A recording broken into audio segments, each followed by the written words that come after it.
It's really nice to see actual people instead of just faces staring back on Zoom. But after 2 years of only having to worry about am I on mute and am I wearing pants, it's easy to think that what could possibly go wrong?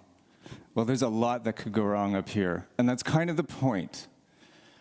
I wish I could stand here and say 3D technology is mature and it's ready and it works the way we want it to every time, but it doesn't, not yet. It works very well for a lot of things, but it needs help. It needs our help.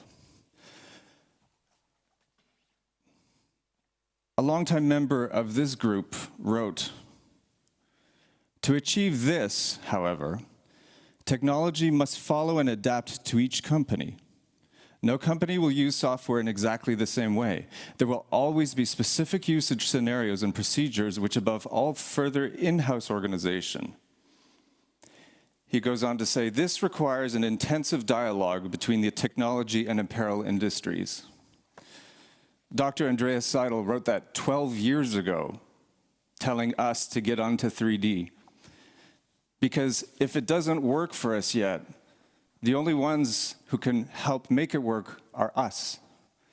I'd like to think that we have some of the vendors of these technologies with us today, not just because they want to sell their product to us, because they want to learn from us what we need and how to make their product better. And nobody can tell them and guide them better than we can. And I know it's tough to go to the bean counters and the chief financial officers of companies and say, I need you to spend this money on this toy that doesn't even really work yet. Because I need to play with it and I need to break it. And when I break it, I go back to the vendor and say, here, it's broken, fix it, please. And only then will it start to work. So we're here to show you what we're doing, warts and all, and things will go wrong, and we'll try to fix them the same way we do in our daily work when we're pounding on the computer and it's doing something we don't want to, and some buttons flying around in the middle of 3D space and we can't figure out why. We figure out what's wrong and we go on. Or we figure a way around it. Because sometimes we can't be so literal about what we're doing. We'd like to. Sometimes we got to fudge things. But in certain ways, Bespoke Tailor has been fudging things for a long time. Get some wrinkles here, put some canvas in. Got too much over there, put some padding in. Fudge things, stuff things underneath to make the outside look better. It's kind of what we've been doing. So, first thing that could go wrong.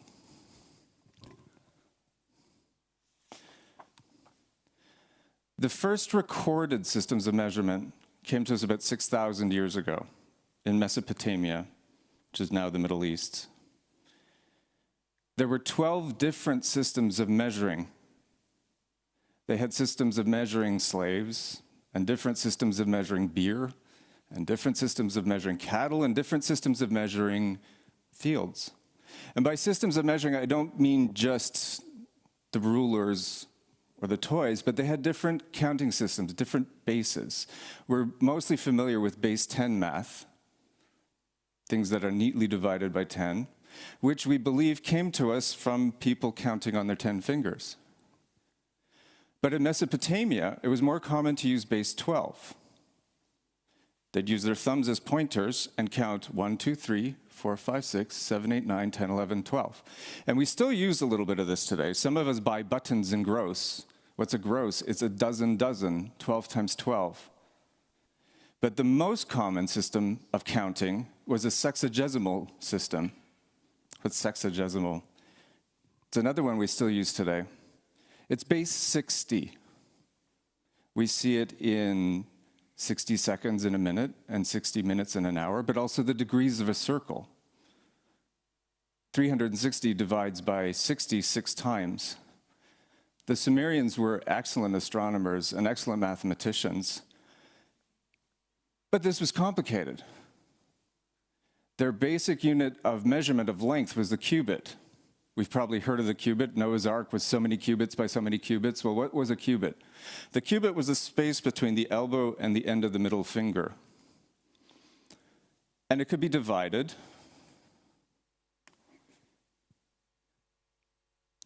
there were 3 feet in a cubit, 30 fingers in a cubit, and 180 grains in a cubit. 2 cubits made a step, and 6 cubits made a reed. Thing is, though, if I'm going out shopping and my cubit is this long, maybe I want Anna's cubit because hers is a little longer. Or if I'm selling something, maybe I want Reuben's because his is quite a bit shorter. There were competing tribes and competing cultures, and there were no standardized systems to say, well, what is a cubit or what is a volume? In fact, they sold items in cubes. How much grain can a cube contain? How big is that cube? There was no standardization. About 3,000 years ago, the ruler of the Akkadian Empire said, okay, we're going to standardize things, and the base unit of measurement is going to the gur cube, which was a volume of water about 6 meters by 6 meters by half a meter, and it could be subdivided into smaller cubes. Well, again, with this theoretical cube of water, how does anybody know if the cube I'm looking at is actually the right dimensions? So it's not something that stayed very long. I mean, 1,000 years was kind of long, but we don't have it with us today. The Egyptians adopted the cubit, and they made it a little better. This is a cubit rod that was made in the reign of Tutankhamun, and it's divided. Each cubit had 7 palms, and each palm had 4 digits. Again, measures of the body that were used to measure length, but the Egyptians did one better. These cubit rods, those were the standards. These were the things that the royal houses and the people used to determine what was the correct cubit, not my arm or Anna's arm or Reuben's arm. This was the actual cubit. Also, we see the subdivision on it. It looks sort of like the precursor of our yardstick, and that's exactly what it was. The Romans adopted the cubit, but for them, that wasn't the basis of measurement. The basis was the pes, or the foot. And a cubit was 1.5 feet, and an uncia, there were 12 of those in a foot. And to this day, there are 12 inches in a foot. And the word for inch in French is pouce, which is one of those. We've carried this forward till today. We're still doing what they did 2,000 years ago in many respects. At least in the United States, we're behind things. As Rome spread and trade spread, their unit of money also became a standard. So not only their measurements, but their currency was a standard around Europe that was maintained through the Middle Ages. In 1669, the French astronomer Jean Picard was the first person to successfully calculate the circumference of the Earth. Using arc measurements, he actually did it to 0.44 precision, 0.44 degrees of precision, rather. So the next year, Gabriel Mouton published a book proposing a decimal system, so going back to the 10 fingers, but instead of using the arm as a basis of measurement, he proposed a division of the circumference of the Earth. Because the Earth was fixed, or so they thought, and this method was repeatable, meaning somebody in England or somebody somewhere else could use the same method to determine that circumference. If we used the circumference of the Earth as a basis, we would finally have a standard that was repeatable and predictable and fixed. Over in the American colonies, we got a little rough. As the Revolutionary War took hold, and then we were helped by the French. I don't know how many people know that the French were allies of the Americans. It's just that the French had been battling the British so long that they were suddenly happy to have a way to stick it to their arch rivals by helping out those rabble-rousers across the ocean. But one of the first ministers of the United States to France was Thomas Jefferson, who was one of the principal authors of the Declaration of Independence. And because he had been in France, he saw some of what was being proposed in this metric system. He brought it back to the United States, and as the revolutionaries were trying to find new ways of doing things, especially ways that didn't implicate the imperialists, like in the imperial system of measurement that we still use, it was voted down by Congress because change is hard. They didn't want to go away from what they were doing. So when their allies over in France were inspired what their brethren in America were doing, they were like, hold my beer and watch this. We've got a different way of handling change. So a few years later, during the French Revolution, as they were chopping heads off, they said, this would probably be a really good time to introduce the metric system. If you don't like it, lose your head.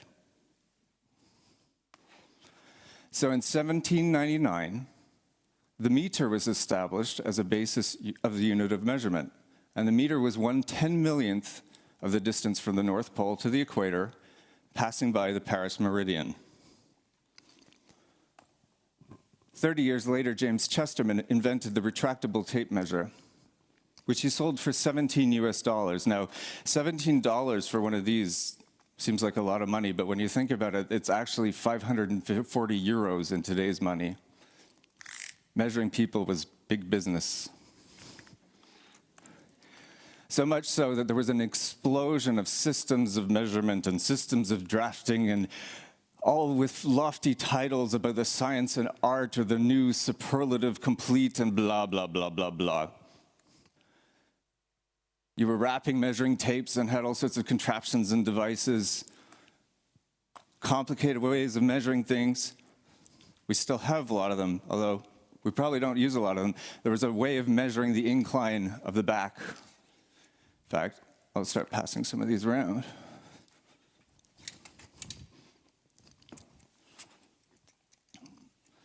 And ways of measuring the slope of the shoulder. Ways of measuring the rise.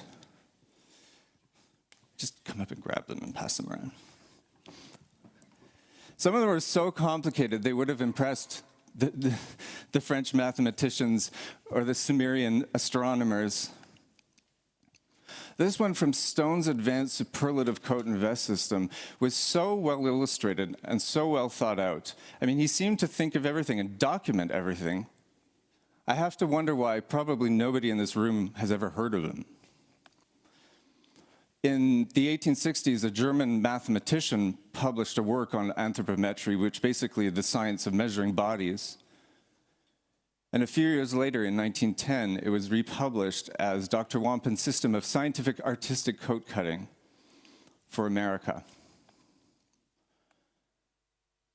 The author spent the first 40 pages talking about how it was such a perfect system, but he also wrote, it is sometimes asked, how does it happen that the Dr. Wampen system of drafting and grading is not in common use? One response was that it's almost impossible to take a measure that is indisputably correct. He also said he wrote a system couched in the most lofty pedantic phraseology of the learned scientific anatomist, and veiled his figures of measurement in algebraical hieroglyphics, nearly all of which are unintelligible to the average tailor. Dr. Wampen responded, tailors aspiring the adoption of an absolutely accurate, scientifically adjusted system of artistic cutting must read up to me. I cannot write down to them. All this was basically a fancy way of saying, they're just too hard. So the one thing that survived, and is still in use, and we're probably all familiar with, but maybe never really looked at, first thing to almost go wrong, is the Tailor square. We're all probably familiar with the front, but maybe we haven't looked at the back. Maybe we don't know how that works. So to demonstrate his own system of artistic and scientific cutting, I'd like to present Frederick.